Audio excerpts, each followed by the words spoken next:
This is fun.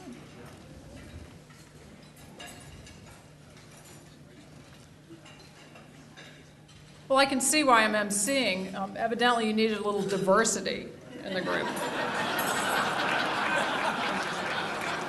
Because I live in Missouri now, right?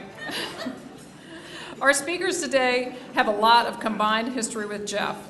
I counted, and it's about 120 years between them. A lot of column inches and a lot of scores to settle. Bob Lewis is a 34-year veteran newsman who says he's been watching Jeff with rapt amazement while covering the Virginia Capitol since 2000. The only member of the roast committee who doesn't have the honorable in front of his name, Bob nonetheless is a welcome addition to the dais today. All due respect, Bob actually has a sense of humor. Speaker of the House, Bill Howell. And secretly, we know he's a big fan of the news media.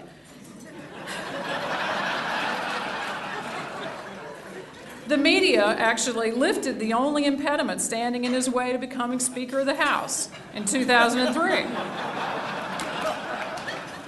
Mr. Speaker, good reporting has done more to advance your political career than reality TV has done to make Snooki a household name.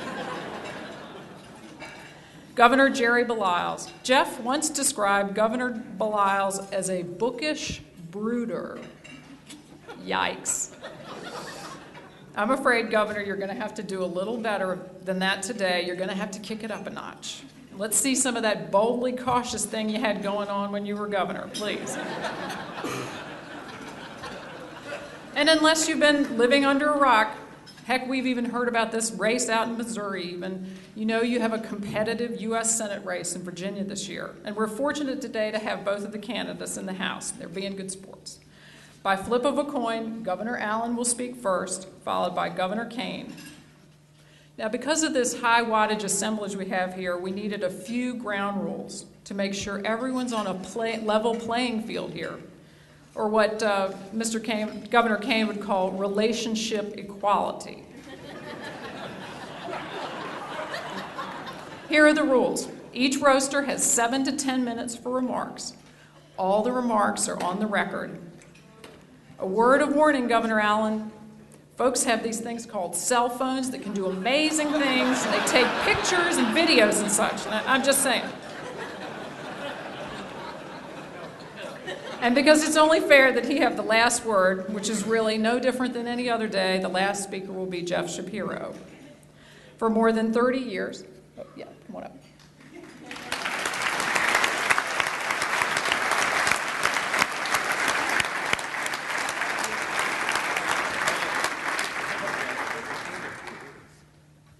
For more than 30 years. Great shoes. They are.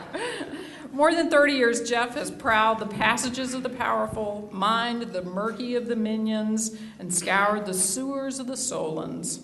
He's been described as a political savant and a center-left reporter for a center-right newspaper, plus a lot of other names that we can't repeat here in mixed company.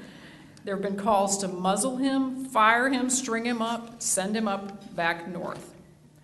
Jeff, we've laughed, we've cried, we've reached for our dictionaries, but we have always read you. And today we're looking forward to hearing more about you from those you cover. Governor Baliles, you're up first, and as Jeff would say, let the games begin.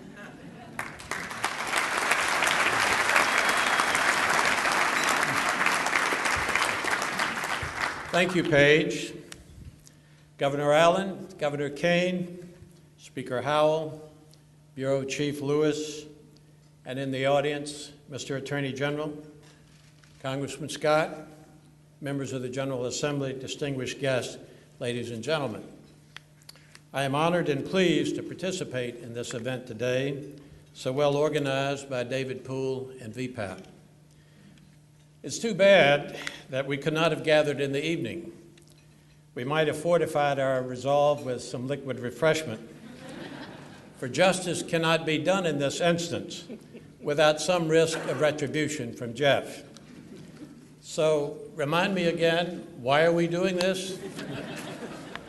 Well, the answer is that over a period of 30-some years, While Jeff Schapiro may have sometimes worn us down, he never wore out his welcome, more or less. Those of us who found our way to public service deeply appreciate the value of Jeff's brand of journalism, even when it comes fully equipped with the oblique, sleuthing skills of Columbo and the theatrical values of bad vaudeville. It is a little-known fact, but for more than a generation, Virginia governors each morning make a single inquiry of their state police protectors before they leave the mansion. Do you see Jeff anywhere out there? Let me tell you, it pays to be on your guard. When in public office, a full week without a Jeff sighting is a good week, a safe week, a happy and relaxed week. How can I possibly put Jeff's work in context? So many years, so many news stories, so many columns, so many bouts of indigestion. Yet we admire the tenacity, even when it's tedious. We respect the intellectual vigor, even when it's maddening. We appreciate the humor, even when it's at our expense, more or less. But let's face it, Jeff clearly believes that his true destiny was not to be journalism, but a lifetime posting to the dais of the Friars Club. And his one-liners linger for years. I remember them.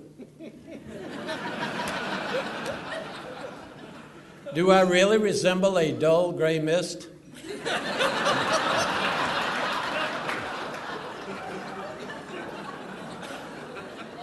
Am I boldly cautious or cautiously bold? In 1989, the last full year of my administration, did I have to be told over and over again that it was the year of the long goodbye? Look, understand, I am not repeating any of these lines from memory. Catch Jeff at any time of the day, on any street corner, and he will gladly repeat them all. That is what he does. And look, I never got the worst of Jeff's inclinations. Once Chuck Robb was trying to relax on an airplane flight, only to notice Jeff in the back, where they kept the coat hangers, checking out the label of Chuck Robb's sport coat. That is an absolutely true story.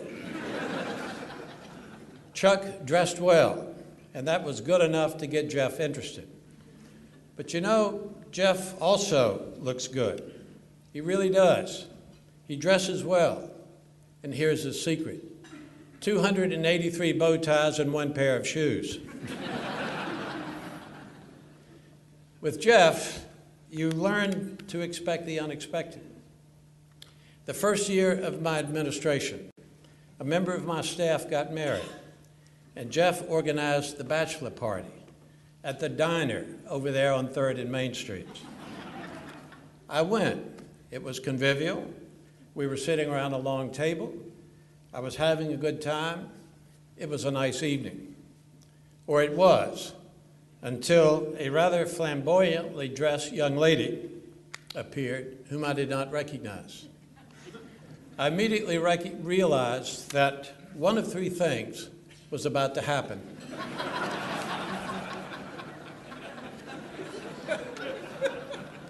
One, this woman was either going to sing a song, or two, take off her clothes, or three, one and two. The better portion of the Capitol Press Corps was in attendance, and naturally they were secretly rooting for the last option. I just sat there in quiet prayer, watching my political life pass before my eyes. But it appeared to me later in the day that maybe that was the whole point. So I want to thank my friend Jeff. You have to admire Jeff, seriously. Anyone who could put up with Mike Hardy all those years has my respect. And I say that about Mike only because right now he is in Greece and I will be in hiding when he returns. Jeff Schapiro,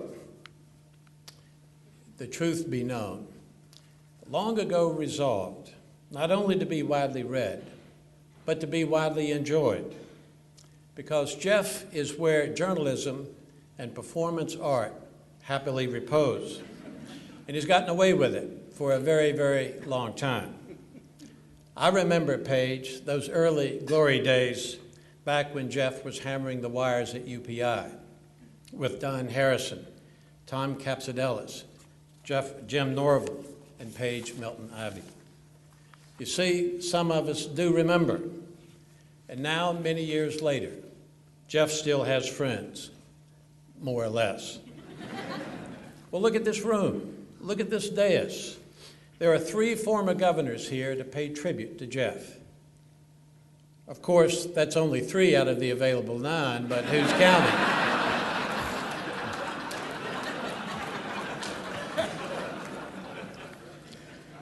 Life is good, Jeff.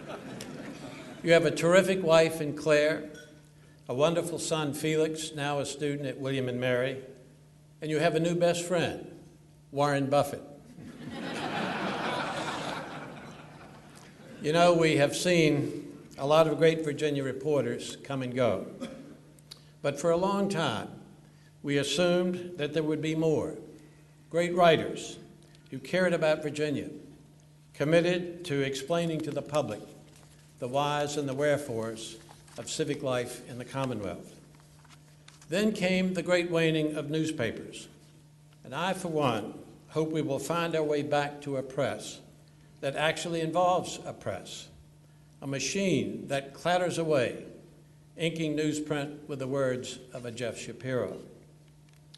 Jeff, we've covered a lot of ground together, stole a few horses, as they say, and I freely admit this now. There were moments when I saw you in the distance and quickly found a reason to get behind a closed door. And strange as that may sound, that is actually a compliment. You are that good at what you do. And I believe, deeply believe, that you care about this state. More than that, your work has helped inform the public about the choices we make at the state capitol. You've helped make our Commonwealth a better place in which to live. It is Virginia, after all, Jeff, that bonds us all together. And it is Virginia that has brought us all together today. Thanks very much.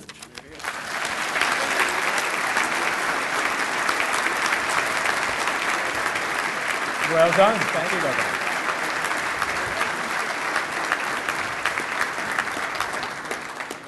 Thank you, Governor. Our next speaker is Speaker Howell.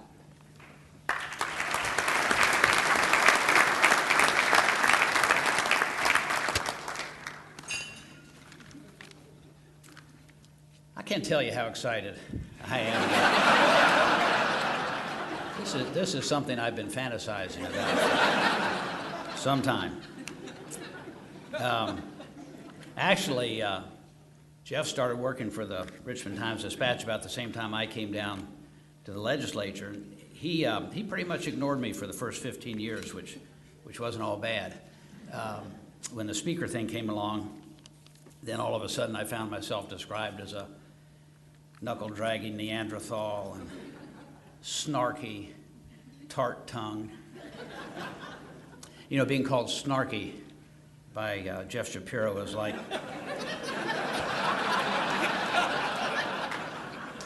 You heard this one, didn't you?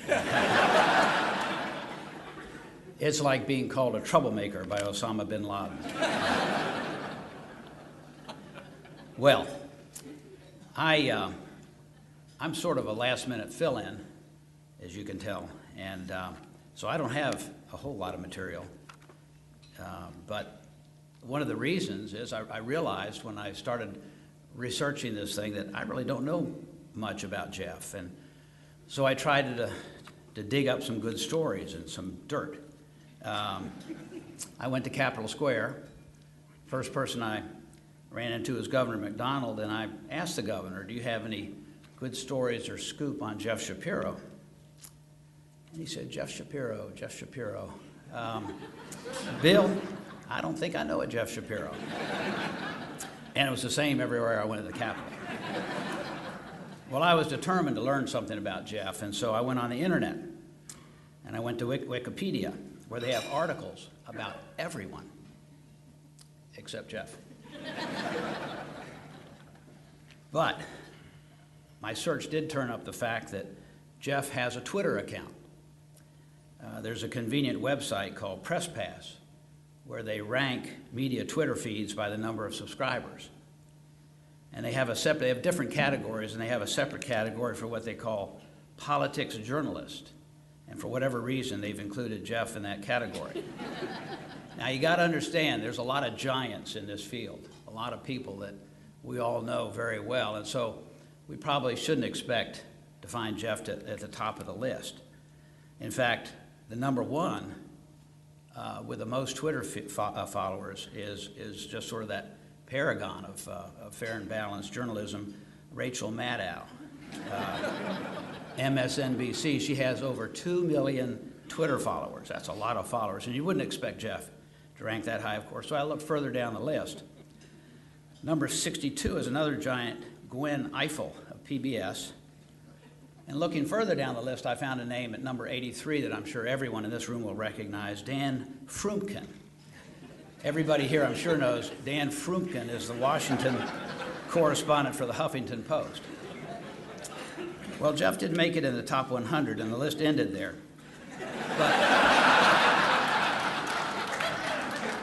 But I was able to find out Jeff's exact ranking, the number of Twitter followers that he had.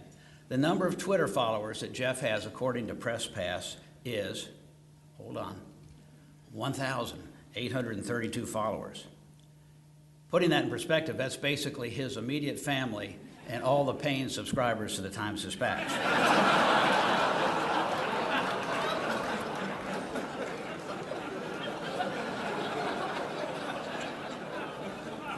Well, I'm impressed that Jeff is using Twitter, because he's old, and most old people don't do that kind of stuff.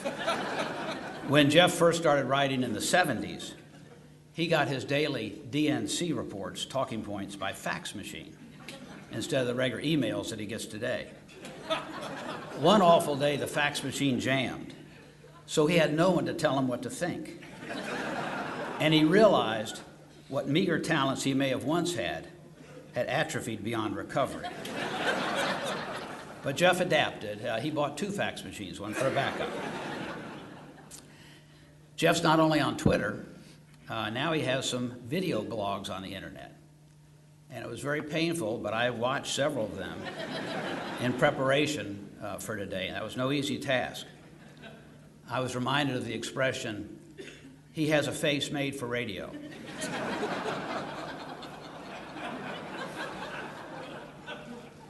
Jeff is well known for his bow tie. It's a kind of sad affectation, copying his old idol George Will from the 1980s. Jeff is a George Will wannabe. Sure, George Will is famous, wealthy, professionally successful. But take away his keen mind, his prolific book and syndicated article publications, his penetrating insights, and the genuine respect his peers have for him. And what have you got?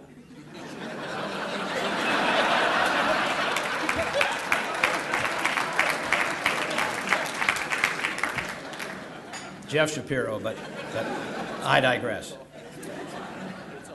For the few of us who've gotten to know Jeff over the years, I think we'd all agree on one key characteristic that defines Jeff. And that characteristic is what he lacks in genuine talent, he makes up in self-esteem. Psychologists have a medical term for this. It's called delusions of adequacy. Jeff sees himself as a ferocious attack dog for the Democratic Party and a feared nemesis of Republicans. In reality, we in the GOP, when we think of Jeff at all, we think of him more as a modestly amusing ankle biter. I've been told that the Democrats view him as a loyal attack hamster.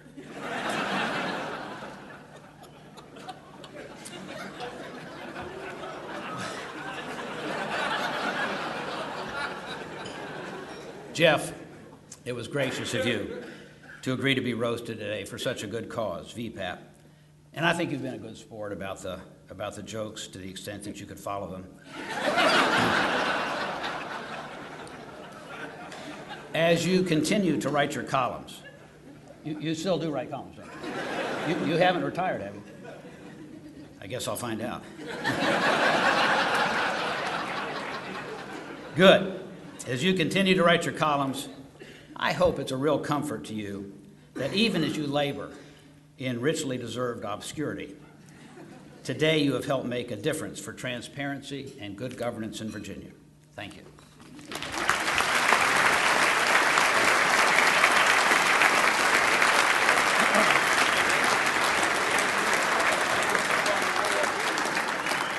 Thank you, Speaker Howell, and Bob Lewis is up next.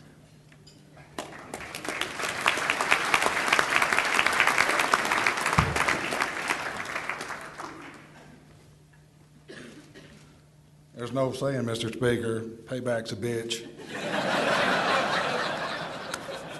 Look forward to, no, from... Jeff, I'm here to speak as one of your homies. I'm here to present the press corps vision of Jeff. Now, I've heard him described in the last few minutes as egotistical, self-centered, vain, fastidious, well-dressed, a snarky, ankle-biting hamster. I'm here to tell you guys that's about it. Yeah. So, David Poole decides to pick a Tennessee dirt farmer with a Mississippi education to take on the poison-pinned, erudite bard of the General Assembly. Sort of like William F. Buckley debating the sling blade guy, isn't it? Western civilization has always been predicated on the notion of social Darwinism. Can I have some of them French fried potatoes before I kill you with my lawnmower blade?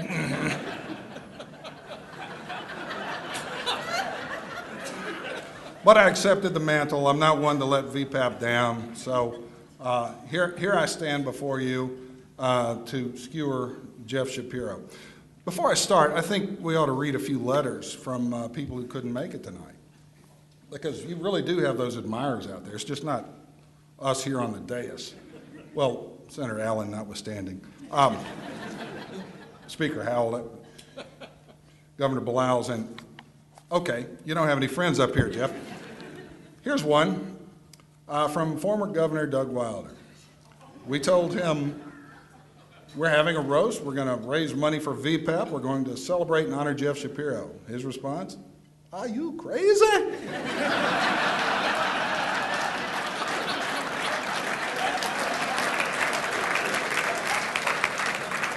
Surely you have better things to do with your time.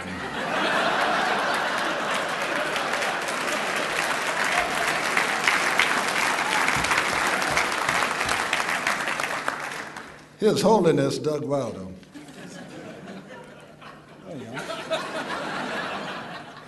Former Governor Jim Gilmore. Congratulations on this honor, Jeff. I wish I could be there. Who the hell am I teasing? Get lost, Jeff. Former Governor Mark Warner. If Jeff's so damn smart, why isn't he rich?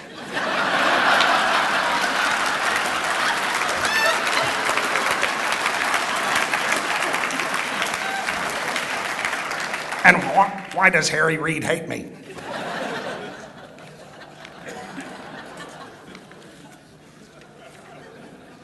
Here we go, from Governor Bob McDonnell. Dear Jeff, Mitt and I extend our best wishes to you on this special day. Kind of creepy. There are little hearts and smiley faces all over Mitt. Yeah. Governor Bill Bowling, Mitt and Bob really do extend their very best wishes to you on this very special day. Please, oh please, oh please, oh please, oh please.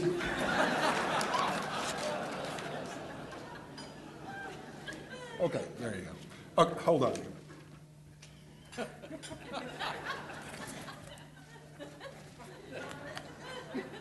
Not that I'm making fun of him or anything. I gathered some stories about Jeff from some of our colleagues. Sit back, Jeff. Enjoy. I didn't know Jeff as a child, but I can just imagine standing around with his buddies, Bobby. He's all about Mickey Mantle and the Yankees. Little Johnny, he's all about Bill Bradley and the Knicks. Georgie, not this guy. Georgie is all about Joe Namath and Johnny Unitas. And there's Jeff, wondering why nobody wants his Alfred Lord Tennyson trading cards. Not to say Jeff wasn't the greatest athlete alive, but a golfer, Tiger Woods has nothing to fear. I've got this story about a golfing outing at Belmont Country Club. Nobody really remembers when it happened, and that's not terribly important. They're on the 10th hole, and Jeff is preparing to tee off. He slices it. Goes way up, takes a hard screaming right. Goes right out into a little side road. There's a pickup truck there, and it hits a windshield square on. The windshield, a million different pieces. This truck veers off the road, comes to a rest. Finally, the guy drives the truck right onto the golf course, through the rough, through the fairway, right up to the tee. This old guy gets out, he's about 75 years old, and he's got a knife in his hand. And Jeff says something like, "I'm sorry, good fellow. My brassy seems to have gone off course. It seems to have given you a start." This old boy is about to gut Jeff like a catfish, and Jeff thinks it's Benny Hill. Wisely, one of his fellow reporters stops and says, "Warren Fisk, if you know him." Jeff, don't say another word."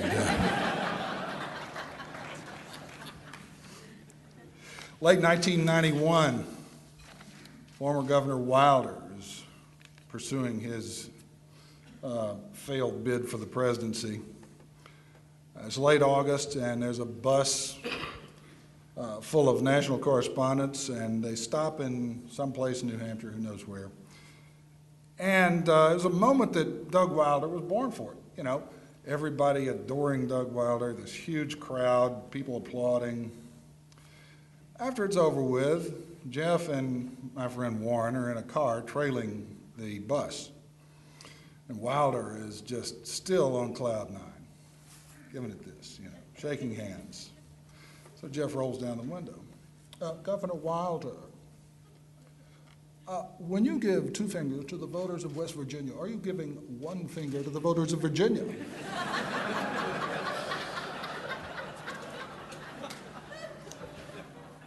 Wilder looks in the window as if somebody just threw cold water on him, shakes his head.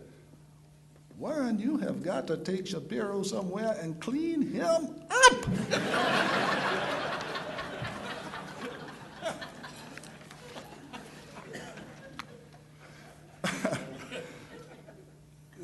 Jeff, let's face it, Jeff's done plenty to engender some of the name-calling, Speaker Howell, that we've heard today. Who gets away with saying Kirk Cox has a Eddie Munster haircut? I couldn't do that. Mike Hardy once hit it on the head when he said, "How do you tell the difference between a Jeff Schapiro news story and a Jeff Schapiro column? His picture is on the column."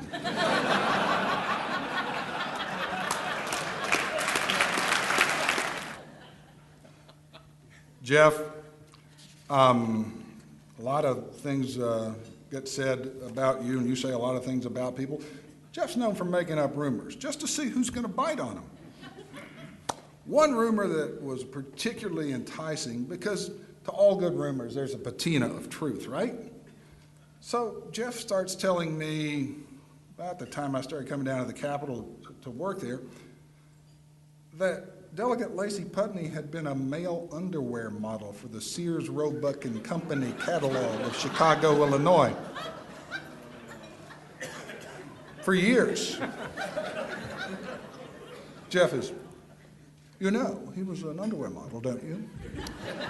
Can't you just see him posing with a pipe?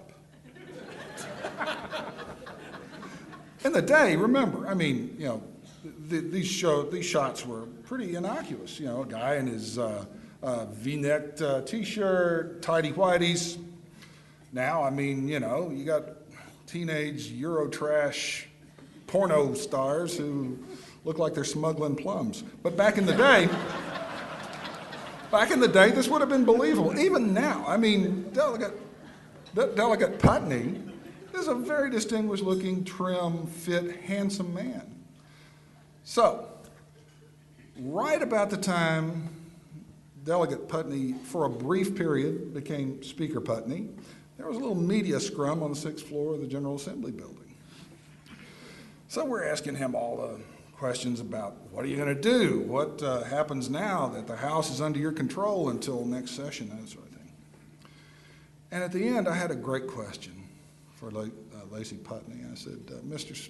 Speaker-elect, is it true that you were once a male underwear model for the J.C. Penney and Company, or Sears, Roebuck and Company catalog?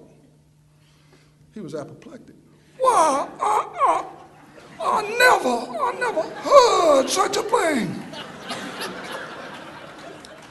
Where could you have possibly heard such a thing? Reporters don't give up their sources. It was Jeff. $300 and something to attend this event tonight. Parking, $850. Seeing Jeff silenced and shut up, priceless.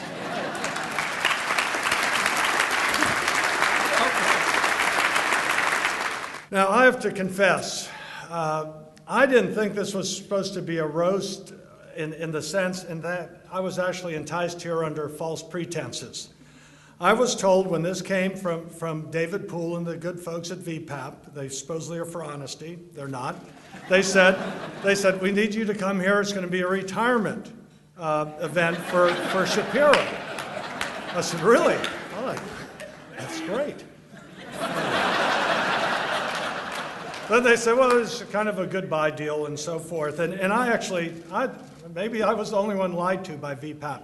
I figured that's what got all these other guys up here as well. They thought, oh, great, Shapiro's leaving, he's retiring, let's get there. And it actually brought to mind something Red Skelton once said. He was attending a funeral from somebody who was really disliked a great deal in Hollywood. And there were just tons and tons of people at this funeral. And one of his buddies there said, look at all the people who are here. We detested this guy.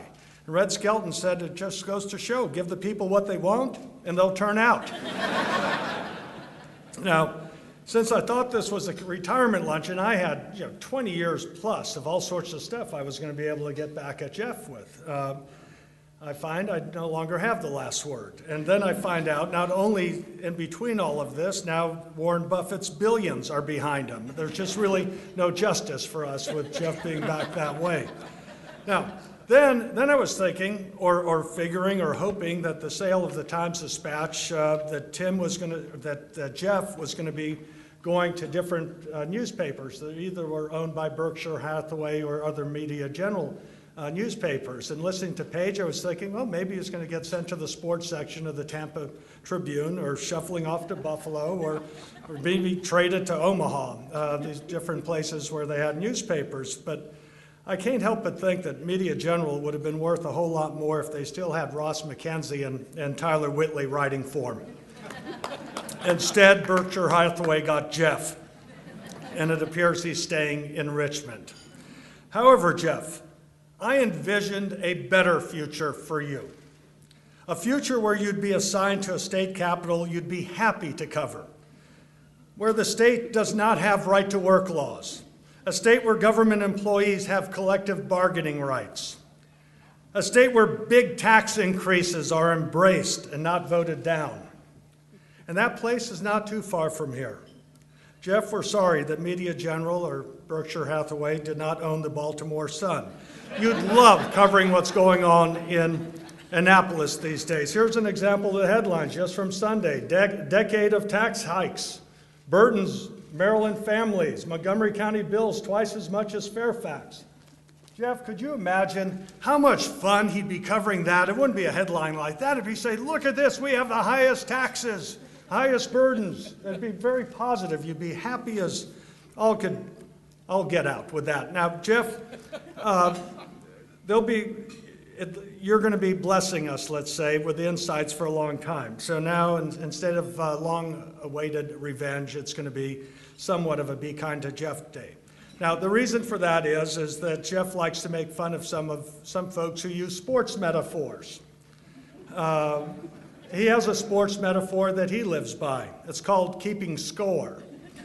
And I can only imagine how Jeff's eyes lit up behind those professorial glasses when he heard that I was going to get off the sidelines and into the race for this pivotal Senate seat. And in the last 18 months, he's had an opportunity to dust off and recycle some of his favorite Allenisms. And I've been on the receiving end of Jeff's poison pen many times. And in fact, my pharmacist has whipped up he calls it a Schapiro serum. It's mixed up of Tabasco ground up, apple seeds, lemon juice, peanut oil, and eucalyptus oil. And so I could know what it is. It's easy for me to find. It's got a bow tie around the neck of it, so it's easy to figure out the Schapiro serum.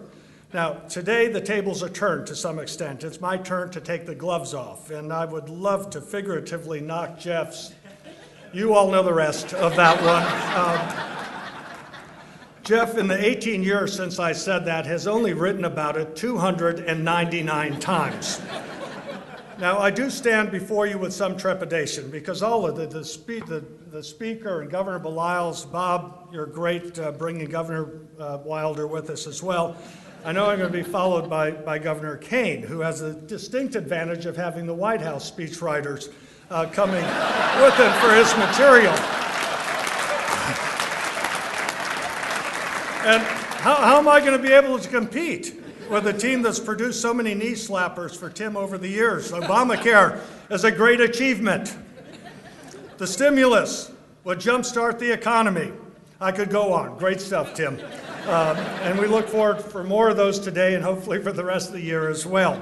Now, I know it's a daunting task, and I did get a little help on my end from Jeff's good friend, Norm Leahy, who was gracious enough to contribute through some of his writings in Bearing Drift. And he said, quote, "No one captures Jeff's ire and consumes so much of the real estate inside that cramped anxiety closet as does George Allen."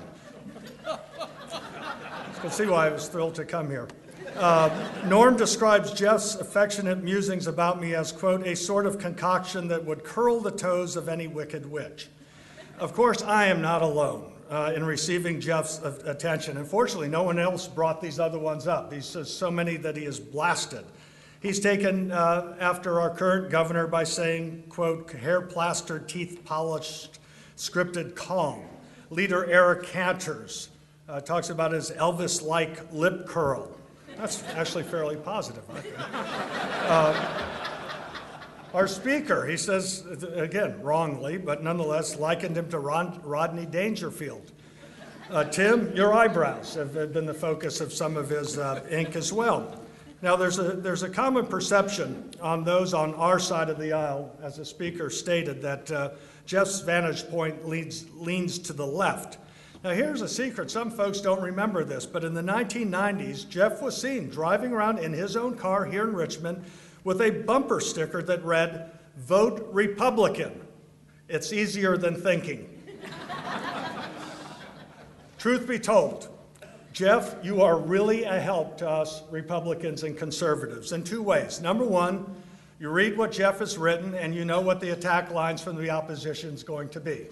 Number two, I have said through the years that Republicans need to get all our wings flapping together in the same direction. And in fact, you're very helpful, because no matter how much there's been acrimony, fussing, feuding with each other, no matter how negative the attacks, no matter the personal animosity, the surest way to unite the Republican Party is to commiserate over Jeff's latest column. So thank you for keeping our team well together. Now here's another thing that very few people know. In fact, Jeff and I got to know each other. Being out of office for the last 5.5 years, Jeff and I would actually talk, and this is off the record, but it is a ruse when you were telling me this. Jeff admired me so very much when I was in the House of Delegates. What are you laughing about, DeBoer? and then getting into Congress and being redistricted out of his seat, and he admired our campaign. And indeed, he named his son, who was born on April 27th, 1993. He named him after me. My middle name is Felix. He named his son Felix after me. Felix, could you please come up here just a second? You only need to come to right here. Felix.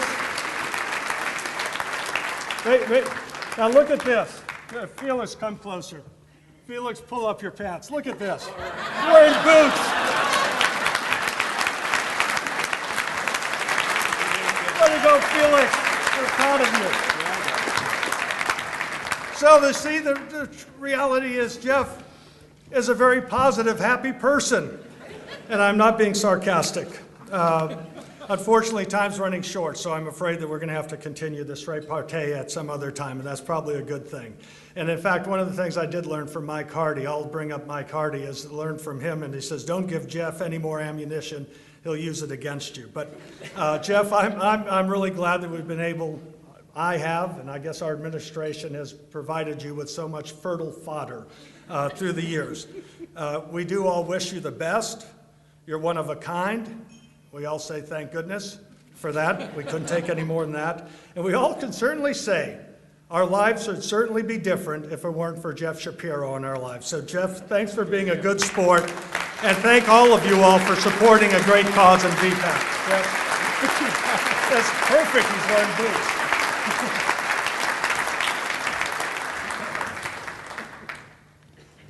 Thank you, Governor. And now, Governor Kaine. Well, thank you, and good afternoon. I'll just be honest at the front, I hate roasts. I hate being a roaster. I mean, I've always been funny, I'm just not intentionally funny. But I made an exception in this case. In fact, I think, David, I think VPAP missed a huge opportunity. You could have got these roasters to bid to participate in this roast of Jeff Schapiro. And with all respect to David and the folks with VPAP, you stood up and you said that because of the support of folks in this room for VPAP today, you've raised $171,000, which is magnificent. I mean, to roast Jeff Schapiro, you could have raised $171,000 for the John Edwards Defense Fund. I mean, he's just a very, very popular target. Whatever the cause, you could have got folks here. I'm very, very happy to be here with Bill Howell, a good friend. I know Bill is glad to have finally be done with the 2012 session, now nationally known as the Virginia Monologues. Bill and I had our disagreements when I was governor, but we are friends, and we work together to do a lot of things. We work together to ban smoking in restaurants. We work together to get rid of the estate tax, to preserve open space. And we commiserated together about why Bob Marshall kept getting more press than either of us. We even worked to protect some of Virginia's most treasured and historic resources. But enough about Jeff Schapiro. His jokes are coming later in my remarks. Governor Baliles is here. Most people think that of living governors, Governor Baliles is the smartest, certainly the one with the best memory. I mean, he remembers when Lacey Putney was a Democrat, when Tommy Norment was a Democrat, when Watt Abbott was a Democrat, when Doug Wilder was well, maybe he's still a Democrat. He remembers when Lynn Holton was a Republican. I mean, And I was going to make some jokes about Governor McDonnell, but I have to now shorten those since he's not here. I'm sorry the Vice President couldn't be here tonight, because I know how much he cares for Jeff. I'm sure Bob sends his regrets in from wherever he is, and I'm assuming that it's a swing state. I mean, I don't know if you guys have noticed, but Bob really wants to impress Mitt Romney. I mean, he wants to impress Romney so badly that he's already restored the rights of 1,200 corporations in this state. I mean, it's amazing. And I kid Bob, but, you know, just to be fair, we've known each other a long time. We're very good friends. And my assessment of the first half of his administration is that it's truly been I'm having trouble with my handwriting here. It's been transformational. Bill Bowling is not here. Bill is also a good friend. Bill's got a busy year ahead as he positions to run for governor, and I think he's got a lot to talk about. He's been a key leader in this state. Key leader in the best state for business, best managed state, best state to raise a child. Man, that Kaine Bowling administration got a lot of good things done. Ken Cuccinelli, where's Ken? Ken right there, uncharacteristically kind of being in the middle of the audience. I mean, that's pretty amazing. I don't know about you, Ken. It's just, to me, it's just been unseasonably warm recently. I think it's maybe even a trend. I'm not going to get sued for saying that, am I? Terry McAuliffe is here, but you already knew that, I'm sure. Terry heard that there were 2 people in the room, so he cleared his schedule to be down with us today. It's only 1:25, but he's had a busy day already. It's only lunch, and he's been to a clam bake, a roller derby, a groundbreaking, 4 barbecues, and 2 plant openings. That's one hard-working guy. Mark Warner sent in a letter. I'm sorry he couldn't be here, but he has a weekly picnic lunch with Lamar Alexander that he wouldn't break. He never talks to me anymore. Mark loves the life of a senator. In fact, every time he walks in a room, he loves it when everybody starts chanting, "You're number 75, you're number 75." I would encourage you to try it sometime. Mark, he's going to get the last laugh. People wondered about why I agonized so much about when Jim Webb decided not to run for the Senate, about whether to get into the race, all the various issues.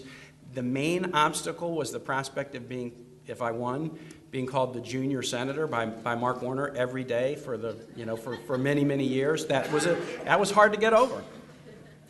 We've got Bob Lewis here. Well, I'm not dumb enough to make a joke about Bob because I still got 5 months of campaigning left, so myself. And my friend George is here, and I do mean friend. And I want to thank George for being my opening act. And I saw a couple people walk in. I saw a couple of people walk in after George was finished. They were late getting here, parking or something like that. So I'm just going to give you the quick recap of the speech if you missed it.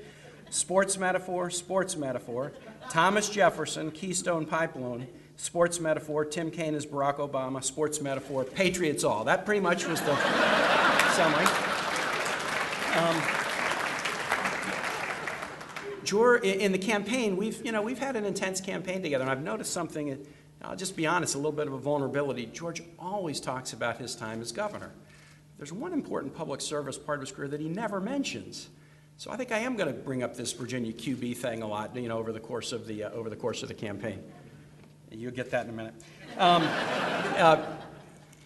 By the way, George, the valet here at the hotel wanted me to tell you that your horse has made a big mess out front, and you might want to take care of that, and everybody should be checking their shoes on the way out. George and I have our differences, but we do agree, as he said, on one very important thing, and that's we both very much dislike reading Jeff's column. And now on to our honored guest. Someone once called our honored guest, quote, a beacon of journalistic talent who should be applauded every day. And that man's name was Jeff Schapiro. In 2006, the state of Virginia spent $100 million to renovate all the old, worn-out, broken-down fixtures in the state capitol, but they missed Jeff for some reason. Jeff is now a full-time columnist, which allows him to color his writing with wild conjecture and personal opinions, so different from when he was a reporter. The reporting style was always tough and very colorful and pithy. In fact, Jeff once called me both burly and follically challenged in the same sentence. After I looked up the words, my wife had a good laugh about it.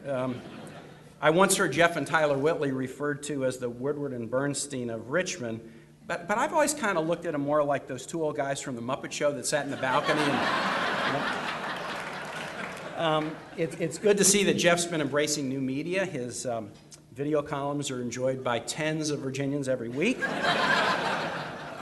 Jeff has covered an awful lot in his career. Virginia's first African-American governor, the Queen's visit, the sinking of the Titanic. Man, you really have been around for a long time. Speaking of the Titanic, the Times-Dispatch was just sold. You knew there was an editorial change when they came out in favor of the Buffett rule, which kind of surprised me shortly thereafter. I think Jeff's worried with Warren Buffett being involved. It doubles the number of liberals that are associated with the paper, and I'm not sure Richmond can handle that. I remember when I was governor, Jeff, you probably remember this, you used to just wander into my chief of staff, Wayne Turnage's office, uninvited. And I know how much Wayne really appreciated that. I don't have a joke around that. I just thought everybody should know that's what Jeff used to do all the time. He felt right at home this year during the filming of the Lincoln movie at the Capitol. I mean, finally an acceptable time to wear an ascot. I mean, it was remarkable. And it has been, as we get to the heavy hitting here, your style of dress has been the thing that always raises the most comment. I mean, what can I say about your clothes that it hasn't already been said about my left eyebrow? Your clothes are louder than a Terry McAuliffe stump speech. I thought that was better than that. I mean, you look great. When I saw you, I didn't know before I saw you that Willy Wonka had a yard sale. I mean, your clothes are like a solar eclipse, fascinating, but you better not look directly at it. At the recent Sorensen Gala, where we had all 9 living governors together, my 90-year-old father-in-law actually said, that guy needs to freshen up the wardrobe. So to conclude, I mean, I like kidding Jeff. He's one of a kind. He's kind of like a really rare, fine aged Scotch, pretentious, appealing to older men, slightly overrated. And I've got huge affection for Jeff. In fact, I would hug Jeff if it wouldn't make Bob Marshall so uncomfortable. And let me just say that thanks to Jeff for doing this for a good cause. VPAP is the voice of transparency. Without transparency, we don't have accountability in government. So to Dave, and especially to all of you who've contributed to VPAP's mission, and they keep getting better and better at it every year, thanks. It's great to be with you.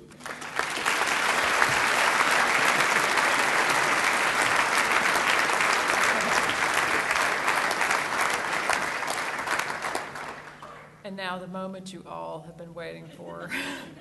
Mr. Schapiro, you have the final word.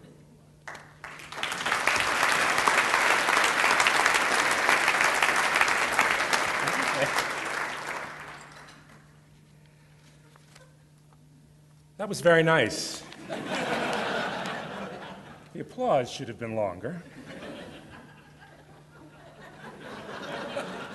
Some compliment on being skewered by a has-been, a loser, an out-of-work politician, the legislative equivalent of a nursery school room mother, and a reporter no one's ever heard of.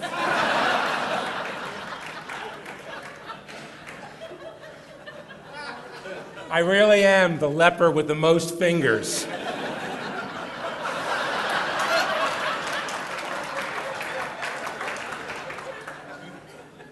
And with apologies to Lincoln, I'm here with malice toward all and charity for none. You know, I knew Gerald Baliles when he was alive.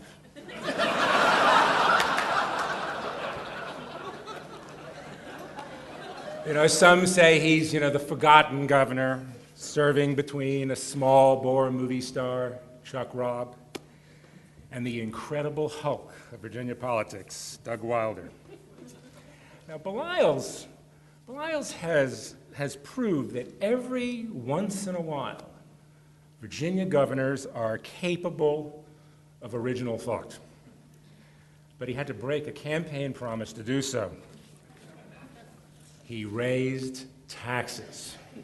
In 1986, after promising not to build and repair thousands of miles of roads.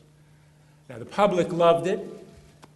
Never mind all that asphalt made for a lot more traffic.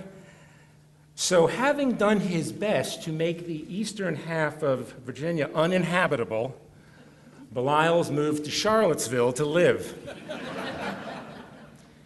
And that's where he's pursuing his third career. Baliles has been a governor, a partner at Hunton and Williams. Now he's the director at the Miller Center, think tank on the presidency. It's at UVA.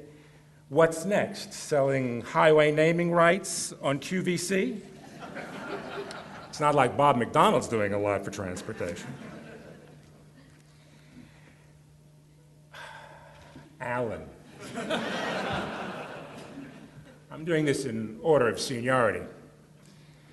As he said on an August day in 2006, "Welcome to America and the real world of Virginia." This is the only opportunity George Allen will ever have to insult someone to his face on camera and get away with it. You know, we all have our shtick. George Allen has his. He's Virginia's first imitation cracker governor. Turns out that cracker is a matzah.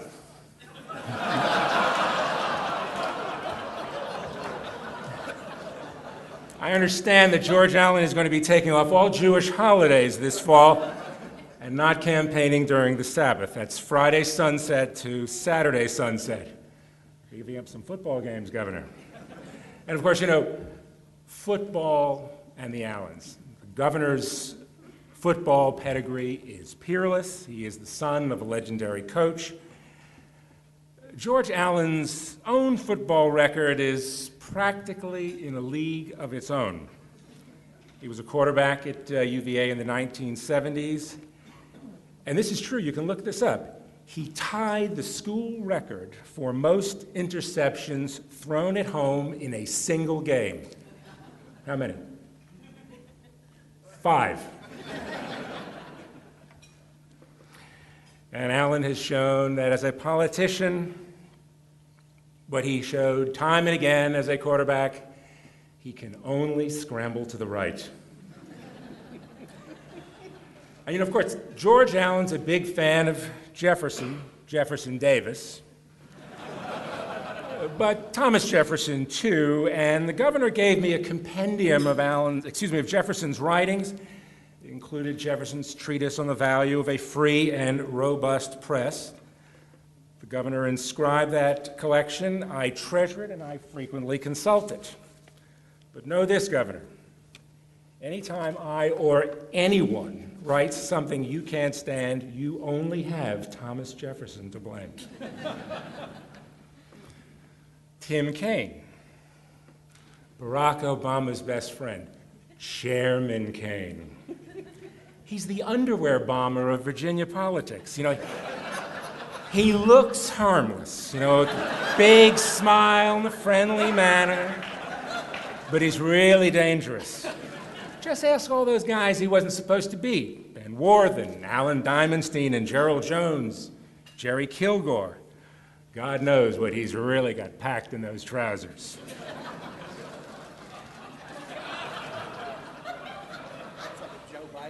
You know, Kaine is for everything and he's for nothing. You know, he says he's against the death penalty, but he enforces it. He says he's against same-sex marriage, but he favors it by a different name. He says he's against higher taxes, but he's tried again and again and again to raise them. You know, it's the litigator in Kaine. You know, he's a quick study who can argue any side of an issue. You know, Harvard Law School had a lot to do with it, but his Jesuit prep school back in Kansas is largely responsible, and I say this as someone who's Jesuit educated. Jesuits demand intellectual rigor. Kaine likes that. And he might have become a Jebby, but he's never been comfortable with the celibacy thing. He's got 3 kids to show for it, and now Republicans say he's about to screw us all again. Bill Howell. You know, like most people in this room, I can't think of anything nice to say about Bill Howell. And for some reason, his reputation is that of, the Bob Newhart or the Johnny Carson of Virginia politics. Quick with a line, to hell with that. He's always cranky. He's a pill. He's impatient with people. And I always wondered why. And then it occurred to me, Howell loves sweets, particularly fresh-baked, homemade chocolate chip cookies. Once my wife's peanut butter chocolate chip cookies, and if he ever behaves himself, or a treacle tart. So you see where I'm going here. Howell's got a blood sugar issue.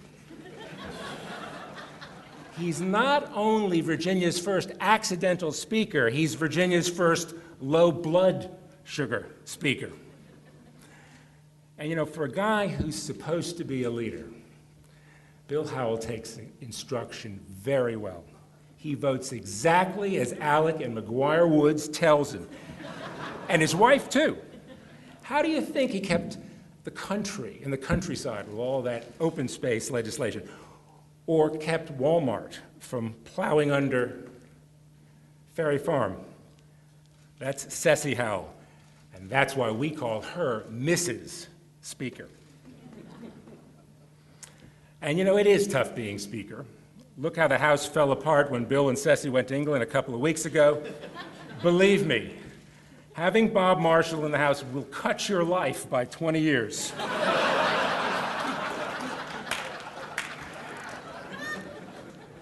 I need this like Bob Lewis needs a hairnet.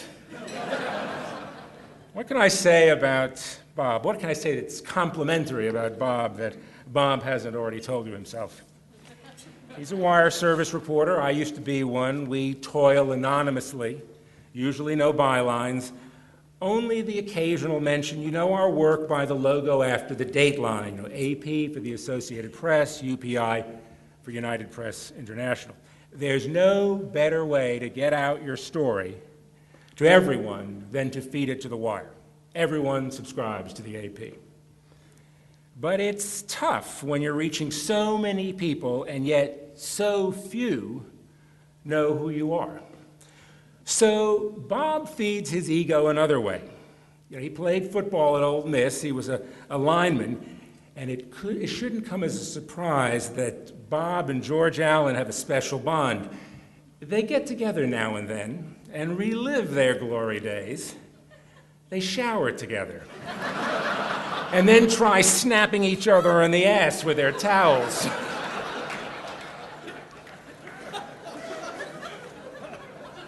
And Paige Boyness, Melton, Ivie, my dear friend, thank you for coming all this way. Paige indicated that we are observing an anniversary of sorts. My notes have it at 30, but I'll take your word for it. It was 29 years ago that you and I did it for the first time. I can't believe I'm saying this in front of all these people, and your parents and your sister, too. Remember when we did it on the second floor of the Heritage Building? It was a holiday weekend. We had the place all to ourselves. You were fresh out of UVA, had lived on the lawn. Great shoes, by the way. Edited the University Journal, and here we were, working together in the UPI Bureau for the first time. I worked the desk, and you covered a story about Walter Sullivan, the Catholic Bishop of Richmond. Was it good for you, Paige? I know, I'll never forget it. Paige is sui generis, and I've never known anyone like her. Thank you for coming. Thank you for supporting this special enterprise. VPAP, David Poole and his gang, make it a lot easier for all of us, I hope, to be effective. And thank you for putting up on a full stomach with a bunch of long-winded politicians and even windier reporters. And allow me a couple of other indulgences. A thank you to Stuart Bryan for protecting my First Amendment rights for so many years. He made a tough decision the other day, but one that, thanks to Warren Buffett, means my First Amendment rights apparently will be protected for a few more years. Thanks to to my editors for protecting me from myself, my many colleagues at the Times-Dispatch for putting up with me, and thanks to my wife Claire and son Felix, and of course readers, sources, and subjects for keeping me humble.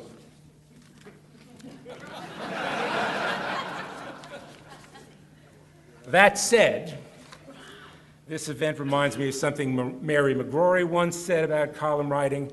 Her words, "Cruelty is important." And I might add laughter too. Thank you.